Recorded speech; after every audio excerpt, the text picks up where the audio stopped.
آج ہم سب سید زادوں کی بارگاہ میں حاضری دینے کے لیے جمع ہیں.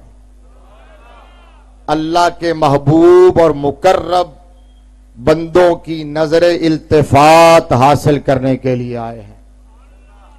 ہم سادات کندھار پیران کندھاری آج ان سے دعائیں لینے کے لیے جمع ہیں.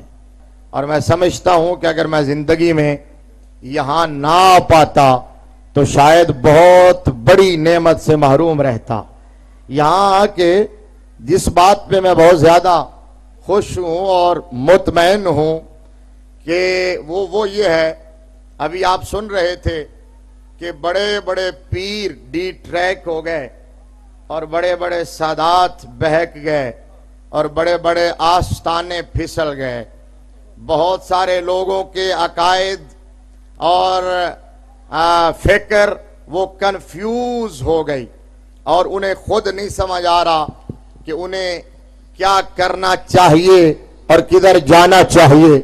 لیکن اللہ کے فضل و کرم سے یہ وہ آستانہ ہے جو عقائد اہل سنت پر ایسے کھڑا ہے اور ایسے پہرا دے رہا ہے.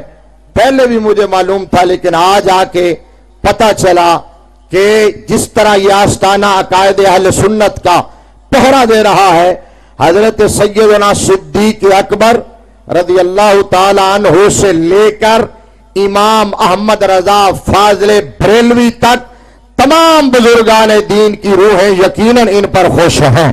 اپنے بخت پہ ناز کرو، اپنے نصیبے پہ ناز کرو، اپنی قسمت پہ ناز کرو کہ اللہ نے تمہیں غیرت مند مرشد عطا کیا ہے.